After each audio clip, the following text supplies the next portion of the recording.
بسم اللہ الرحمن الرحیم۔ السلام علیکم ناظرین، ہمارے معاشرے میں چینی کا استعمال چائے، شربت، کولڈ ڈرنکس، مٹھائیاں اور بیکری مصنوعات وغیرہ میں کثرت سے ہوتا ہے۔ یہ اشیاء مہمان نوازی اور تواضع کے لیے بھی ضروری ہے۔ اس کے علاوہ شکریہ، مبارکباد، غرض یہ کہ ہر اظہار مسرت آپ سے مٹھائی کا تقاضا کرتے ہیں، لیکن یہ حقیقت ہے کہ چینی کا زیادہ استعمال انسانی جسم کے لیے نقصان دہ ہے۔ اس کے برعکس وہ مٹھاس جو قدرتی شکل میں پھلوں وغیرہ سے حاصل ہوتی ہے وہ اس قدر مضر نہیں ہے۔ چینی کے استعمال سے ایک اور نقصان جس کے متعلق عموماً عوام الناس کو آگاہی نہیں ہے کہ جو لوگ چینی سے بنی ہوئی اشیاء کا زیادہ استعمال کرتے ہیں وہ کھانا اچھی طرح نہیں کھاتے، جس کی وجہ سے قلت غذا خصوصاً حیاتین اور دانتوں کی کمی کا شکار ہو جاتے ہیں۔ تجربے سے ثابت ہو چکا ہے کہ چینی کے استعمال نے از حد نقصان پہنچایا ہے، اس لیے ماہرین اغذیہ نے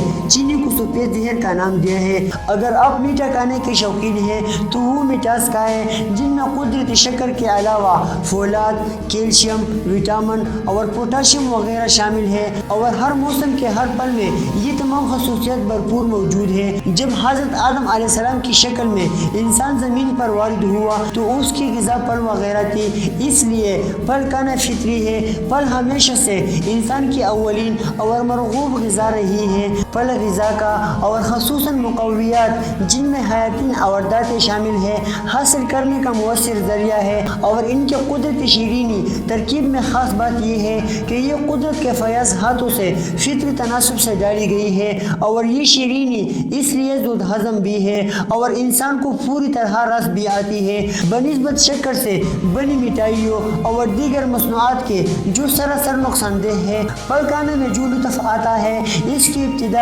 لب و دندان سے ہوتی ہے کہ جب ان پھلوں میں دانت رگڑتے ہیں تو ان میں موجود قدرتی مقویات دانتوں کو جلا بخشتے ہیں، مسوڑوں کی نشوونما ہوتی ہے، لذت کام و دہن، اور اس کے بعد جب یہ اجزاء رگ و پے میں سرایت کرتے ہیں تو جسم میں تر و تازگی آتی ہے۔ کچھ پھلوں میں وٹامن بی اور سی کی وافر مقدار موجود ہوتی ہے جو مسوڑوں سے خون آنے اور ہڈیوں کے درد کے مریضوں کے لیے مفید ہے۔ اس کے علاوہ وٹامن بی رگوں کی نشوونما کے لیے بہت ضروری ہے، جبکہ وٹامن سی کا استعمال کارنری ڈیزیز سے محفوظ رکھتا ہے۔ کچھ پھل جنہیں ہم میوجات کی شکل میں استعمال کرتے ہیں فولاد سے بھرپور ہوتے ہیں۔ بعض خاص تکلیفوں میں پھل بھی انتہا مفید ثابت ہوتے ہیں، لیکن رفتہ رفتہ ہم فطرتی زندگی سے دور ہوتے چلے گئے۔ ضرورت اس امر کی ہے کہ مصنوعی اجزاء سے تیار کردہ غذاؤں سے مکمل پرہیز کیا جائے۔ قدرتی اجزاء سے تیار کردہ سادہ غذا کو اپنی خوراک کا حصہ بنائے، کیونکہ صحت مند زندگی کے لیے سادہ طرز زندگی اختیار کرنا ضروری ہے۔ اس لیے سادگی اپنائیں، سادہ غذا کھائیں اور سادگی کا پرچار کریں۔ شکریہ دوستوں، اگر ویڈیو اچھی لگی ہو تو پلیز لائک کریں، شیئر کریں، اور اس طرح صحت کے متعلق ویڈیوز دیکھنے کے لیے ہمارا چینل ہیلتھ کیو کو سبسکرائب کریں۔